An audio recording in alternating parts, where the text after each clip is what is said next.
कहानी शुरू होती है जहां हमें एक डिस्ट्रॉय स्पेसशिप दिखाया जाता है और वहां जॉर्डन नाम का एक एलियन होता है। अपने पावर स्टोन जिसे जियो क्रिस्टल कहते हैं, इन क्रिस्टल्स को ऐसे लोगों की तलाश में भेजता है जो इस पावर के काबिल हों, क्योंकि वह मरने वाला होता है।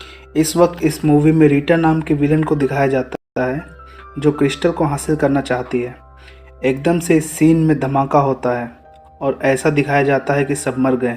अब स्टोरी बहुत साल आगे बढ़ जाती है जहां एक लड़का अपने क्लास वालों को तंग कर रहा होता है और वहां मेन कैरेक्टर जैसन आता है और उस लड़के को बचाता है जिस स्टूडेंट को तंग किया जा रहा होता है। उसका नाम बिली होता है। अब जैसन और बिली बहुत अच्छे दोस्त बन गए हैं और बहुत अच्छा वक्त गुजारते हैं। एक रात यह दोनों कैंपिंग करने के लिए गोल्ड माइनिंग फील्ड में जाते हैं जहां उन्हें एक लड़का और दो मजीद लड़कियां भी मिलती है। इन सब को रात के अंधेरे में एक रोशनी दिखाई देती है जिससे इन सब की क्यूरियोसिटी बढ़ जाती है। कुछ दूर आगे जाने पर इन्हें चमकती हुई चीज़ दिखाई देती है। यह वही जियो क्रिस्टल होते हैं जो स्टोरी के शुरू में जॉर्डन एलियन के पास थे, लेकिन इनको कुछ मालूम नहीं है अभी तक यह क्या चीज़ है। अभी देख ही रहे होते हैं तभी माइनिंग सिक्योरिटी आ जाती है और ये सब क्रिस्टल लेकर अपने अपने घरों को भाग जाते हैं और बच जाते हैं। दूसरी तरफ हम देखते हैं कि कुछ फिशरमैन मछलियाँ पकड़ रहे होते हैं।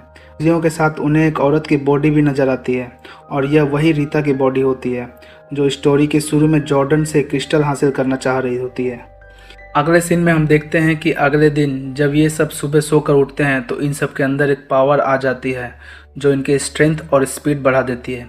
इसके अलावा यह सब लंबी लंबी छलांगे भी लगा सकते हैं। यह सब लड़के और लड़कियां देखकर परेशान हो जाते हैं और फैसला करते हैं कि ये दोबारा उसी जगह पर जाएंगे। इस सीन में फिशरमैन जब पुलिस को कंप्लेंट करते हैं कि उनको किसी की डेड बॉडी मिली है, इधर पुलिसमैन जब रीता की बॉडी देख रहा होता है तो वह एकदम से जिंदा हो जाती है और पुलिसमैन को मारकर शहर की तरफ रवाना हो जाती है। अब ये तीनों लड़के और दो लड़कियां अपनी पावर को चेक करते हैं और थोड़ी सी बेसिक ट्रेनिंग करते नजर आते हैं।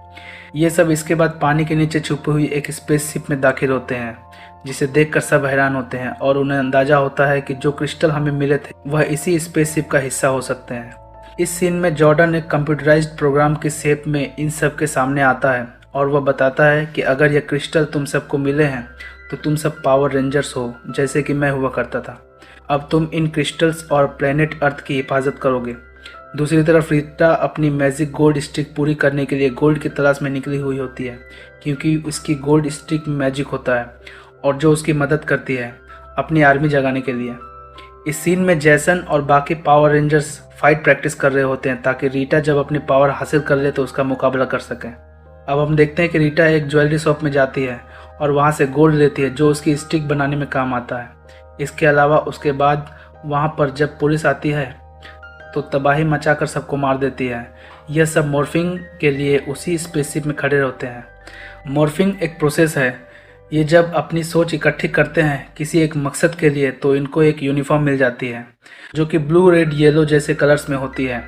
इस यूनिफॉर्म से इनकी ताकत में बहुत ज़्यादा इजाफा हो जाता है और ये बोट्स का इस्तेमाल भी करते हैं जो हम आगे जाकर देखेंगे। इस सीन में रीटा अपनी आर्मी को जगा देती है और एक गोल्ड का बहुत बड़ा रॉकेट बनाती है।